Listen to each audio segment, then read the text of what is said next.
Contexto Geral. Entrevista. O gerente regional da Secretaria do Patrimônio da União, Jean Saraiva.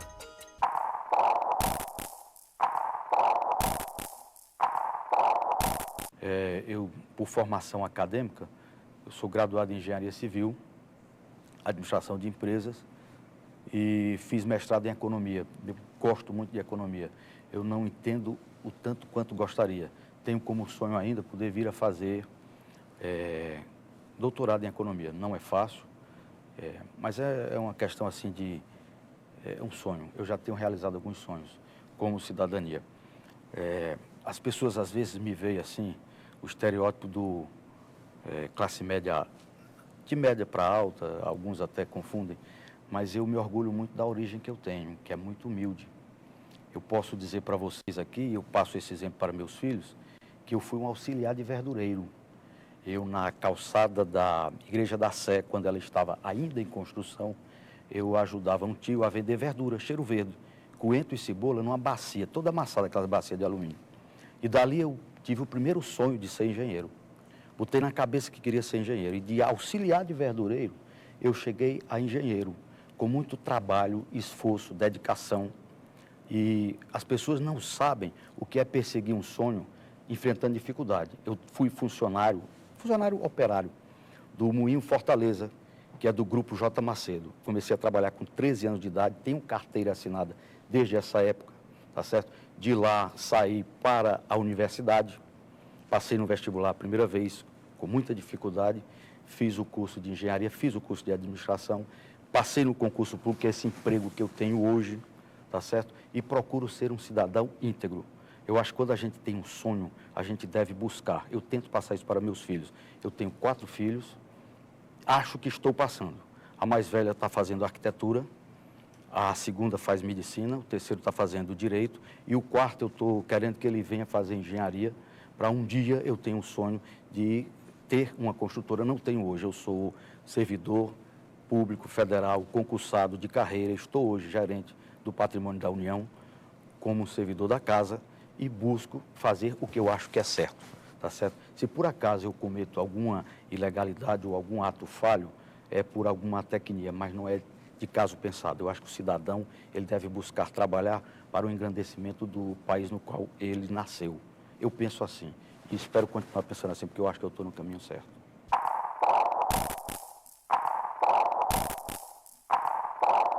Que a autorização que foi dada pelo ente federativo Prefeitura Municipal de Fortaleza, ele à época era possível, porque a legislação à época era menos severa, se é que a gente pode assim dizer. Então, a legislação hoje, ela proibiria. E é tanto que se tentou. A prefeita chegou, inclusive, a sugerir uma consulta à população para tentar o desfazimento da obra. Mas, infelizmente, a autorização já existia e ali entrou o que os advogados chamam de teoria do fato consumado. Então, consumado as torres estão lá. Elas agridem o meio ambiente? Acredito que sim, porque salta aos olhos, né? Ali você tem um rio que, como eu dizia, é uma artéria do pulmão de Fortaleza, um dos. O outro pulmão seria o rio Ceará. E a gente precisa de áreas verdes. Isso é um problema sério, realmente, mas é assim a economia, né? Você tem que expandir, você tem que criar espaços de produção, de emprego, e aquilo ali se constitui como um desses espaços. E há um clamor do lado econômico, vis-à-vis a questão ambiental. Então, nesse encontro do rochedo contra o mar, sobrou para o Cocó.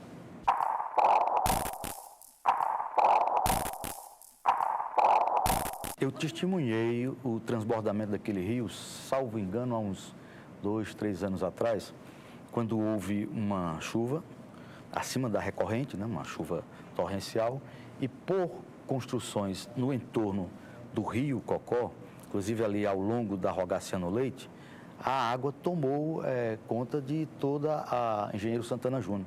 Eu, inclusive, estava passando a época e o meu carro não foi levado, mas a placa do carro foi. E o que é isso? É a água retomando o seu leito natural. Então você tem que preservar até por isso. É uma questão de preservação ambiental.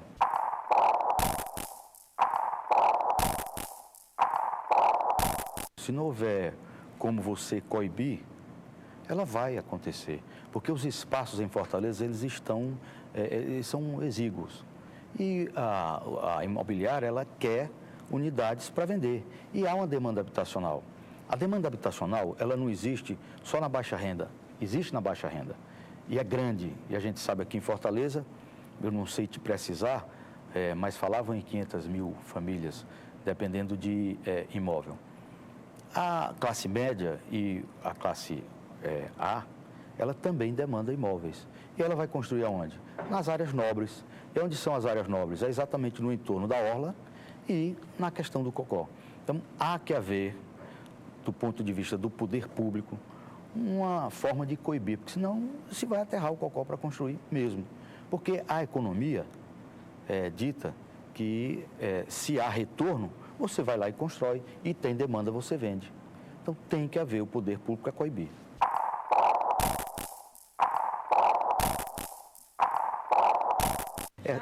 Essa questão do mar, se você me permite, ela tem um pouco a ver até com... Porque é questão hídrica também, né? Questão do oceano. O mar tem avançado, e avançado de forma significativa. A Praia do Futuro, quando aquelas primeiras barracas começaram a ser construídas, barracas modestas, era onde a classe média baixa ia fazer o seu lazer, assim como a Praia do Futuro antiga, né? Porque tem a Praia do Futuro nova e a Praia do Futuro antiga. Então, ali se fazia o lazer da classe média baixa. Começou-se a construir com uma certa suntuosidade e hoje você tem verdadeiros clubes ali. É legal? Óbvio que não. O que é que está havendo ali? Está havendo uma ocupação indevida de uma área de uso comum. Inclusive, tem uma lei de ordenamento costeiro, a 7661, que no seu artigo 10 proíbe. E não só o Alexander Salles, a Procuradoria de um modo geral, mas a própria Justiça Federal, o doutor Vital, foi ajuizado uma causa, houve um ganho de causa aqui, os barraqueiros se reuniram e em comissão contestaram, obtiveram um ganho de causa no 5º Regional Federal em Pernambuco, de tal sorte que aquela área está sub júdice. O que é que se pretende ali? Fazer um ordenamento. A área de praia não pode ser ocupada. PT, saudações.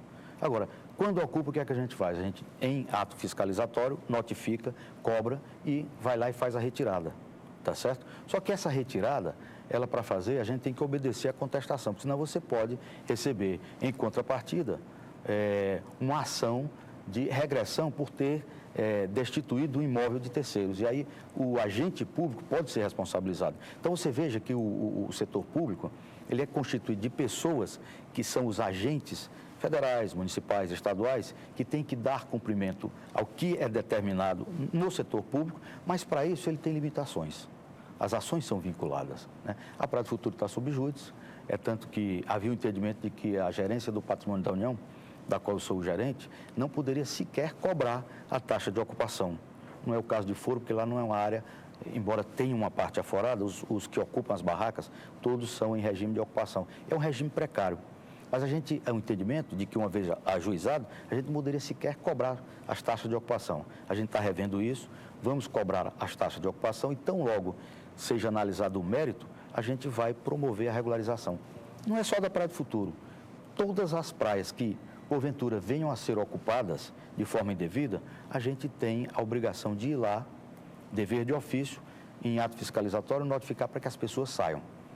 Nós, aqui no Ceará, temos 625, qualquer coisa, quilômetros de extensão da orla. É obrigação nossa, é dever de ofício, fiscalizar essa orla. 625 quilômetros. E mais, aproximadamente, 200 quilômetros de rios com influência de maré, que estabelece também a questão da área de terreno de marinha e acrescido de marinha.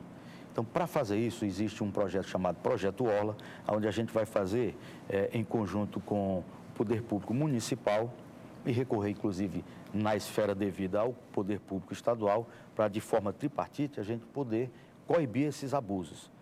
Somos poucos agentes para trabalhar nesse ato fiscalizatório e os que querem burlar são muitos. A gente sabe que o Poder Público existe para evitar a burla, para evitar os excessos. Se não fosse assim, haveria a anarquia, não é verdade? A anarquia é o quê? A ausência de governo.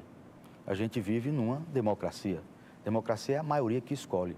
Então, a maioria escolhendo um governante que seja sério, este governante sério em tese, vai fiscalizar para que não ocorra abusos, depredação, quer dizer, apropriação indébita de terreno de outrem e por aí vai.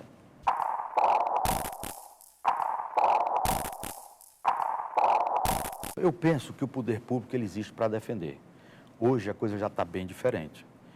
Se você for fazer uma análise, uma retrospectiva histórica, você vai ver que em caserna se dizia manda quem pode, obedece quem tem juízo, né? Mas na realidade, quando há anarquia, manda quem pode e quem não pode se sacode. É terrível, mas o poder público existe para, de forma organizada, coibir abusos. Parta de quem partir. É por isso que é necessário que a gente tenha um Ministério Público, como me parece que é o caso, independente, que não está à mercê de governante do dia. E o governante do dia é responsabilidade da população, porque é ela que escolhe. Se a população não se informar, nós vamos continuar assim da mesma maneira.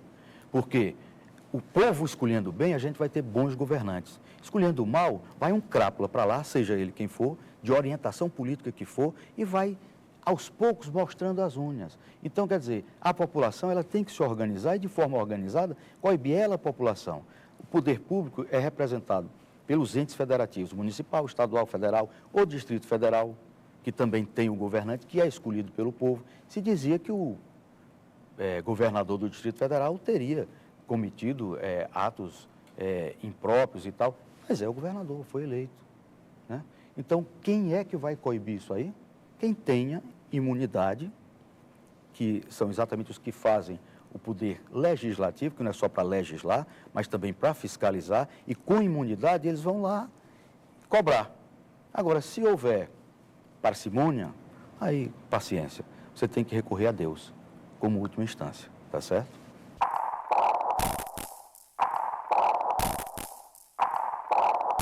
Isso aí, pelo amor de Deus, sem comentário, né? Você usar recursos escassos para locupletação, paciência. Quem estiver a favor disso aí é porque não tem, não está agindo de sã consciência. É impossível você, num estado como o nosso, carente, né, de toda ordem, usar de recursos para benefício próprio. Eu acho que houve desinformação, não sei, porque se o preço era um só, tanto fazia em 1 como 10, mas e a questão moral, né? É complicado. Eu sou contra. A gente viu isso aí uma vez comprovado, só tem um caminho, é devolver aos cofres públicos. E parece que é o que está acontecendo, né?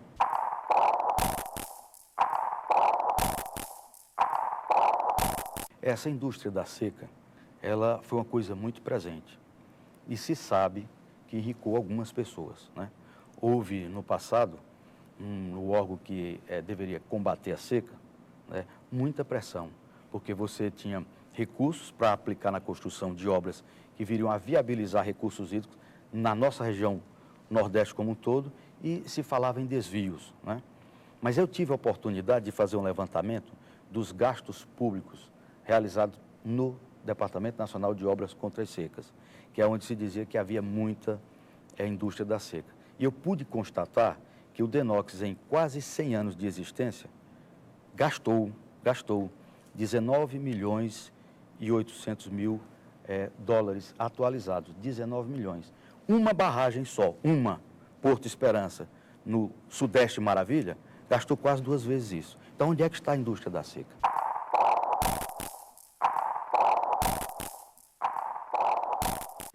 Com relação à questão tributária, isso é uma coisa a ser resolvido e, inclusive, é um clamor muito grande que se faça a reforma tributária, né? Eu ouço falar no IVA, que é o Imposto de Valor Agregado. A gente já teve agora, bem recente, uma lei complementar, de número 123, que criou o Super Simples, que vem a ser a aglutinação de vários impostos dos entes federativos, municipal, estadual e federal, com vistas a reduzir a carga tributária. E isso tem feito, é tanto que houve uma adesão grande. A nossa economia, ela é mesmo uma economia que precisa crescer bastante para ficar uma economia consolidada. Mas esse crescimento, ele tem acontecido. Até onde eu sei, ele vem se dando, e a carga tributária precisa ser revista, porque quando você reduz os impostos, você aumenta o consumo, e o consumo gera mercado interno, e o mercado interno já se mostrou uma fonte fabulosa de riqueza.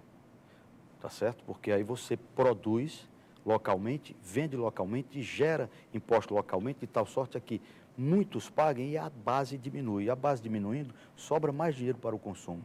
E isso tende a reduzir as desigualdades sociais. É um caminho que se deve buscar. Eu acho que é um caminho que se está buscando e eu vejo alguma luz no fim do túnel. Existe uma outra contribuição que chama-se CID, é a contribuição incidente sobre o domínio econômico. Esta contribuição, ela tem uma arrecadação que pode se dizer que em alguns momentos se aproximaria até a da própria CPMF. Agora, por que ela não deve cair? Porque ela é uma arrecadação inteligente. Ela visa exercer uma química fina no domínio econômico. Por exemplo, há um excesso de consumo de gasolina. Quem é que consome excessivamente gasolina? É a classe que pode e que está gastando. Então, essa contribui mais através da CID. Então, existem impostos que são inteligentes e que são criados dentro de uma engenharia tributária exatamente para não só fazer parte do esforço arrecadatório, mas também para intervir na economia. A CPMF estava intervindo, mas de forma indevida e já devia ter sido extinta há muito tempo.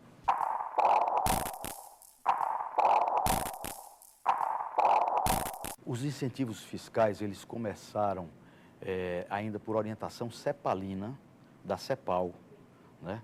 E, inclusive, daí se criou a SUDENE, que era a Superintendência de Desenvolvimento do Nordeste, que foi aqui no Nordeste, mas foi criado também a SUDECO, Superintendência de Desenvolvimento do Centro-Oeste, a SUDAM, Superintendência de Desenvolvimento da Amazônia. Isso foi uma época, teve um apogeu, ajudou muito, o incentivo foi necessário.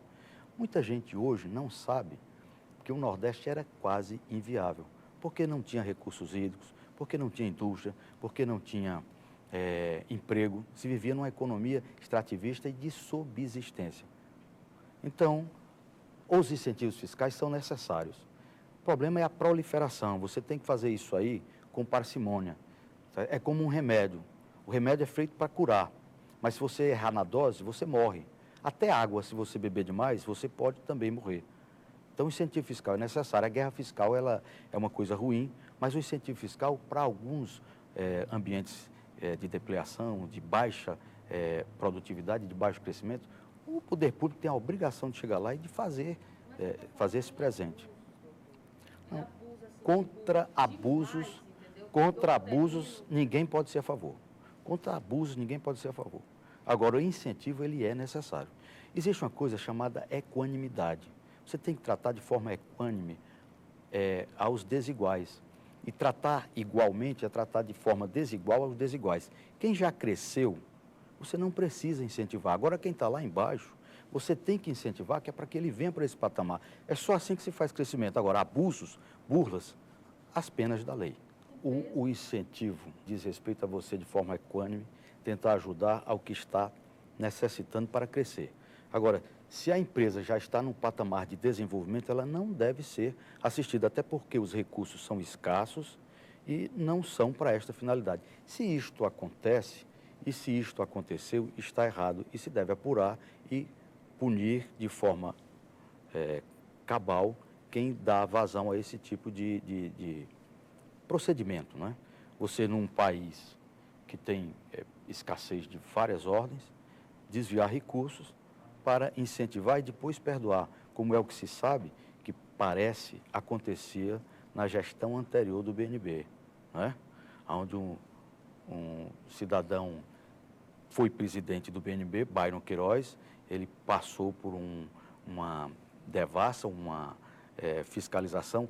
Eu não tenho certeza, mas me parece que ainda está respondendo, porque se descobriu que havia incentivos a empresas que não necessitariam, tá certo? Então, isto é errado. Se está ocorrendo, deve-se buscar punir exemplarmente para que não venha mais a acontecer.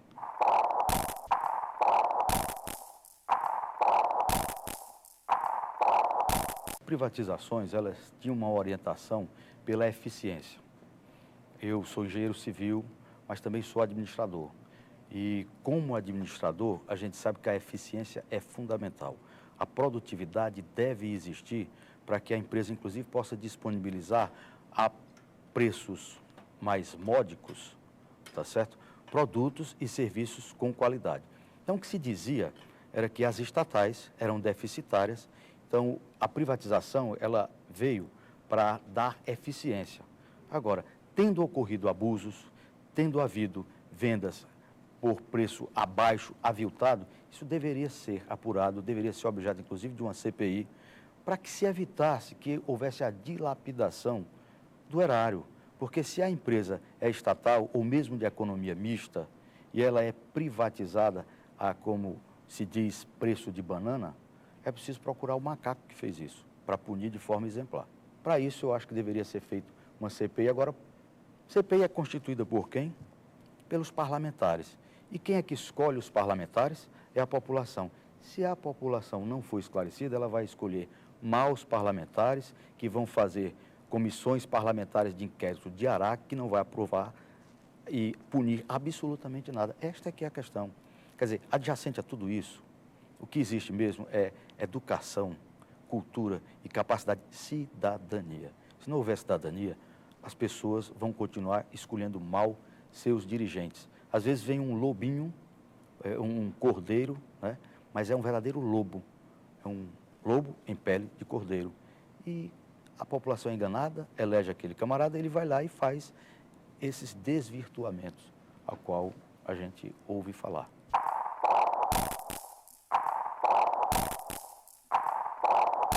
As pessoas comentam muito que o governo passado era dado a desenvolver o Ceará, mas para meia dúzia, mantendo o fosso, mantendo a separação, né? Mantendo essa divisão entre ricos, muito ricos, poucos, e pobres, muito pobres, a maioria. Como é que se acaba isso? É fazendo essa aproximação, essa diferença de renda, né? E como é que se faz isso? Escolhendo bons dirigentes. Infelizmente, a população às vezes escolhe mal. O camarada aparece com uma fachada nova, contra o que está aí, que está tudo errado e tal. Quando você escolhe que vai averiguar, você entrou no conto da carochinha. É às vezes assim.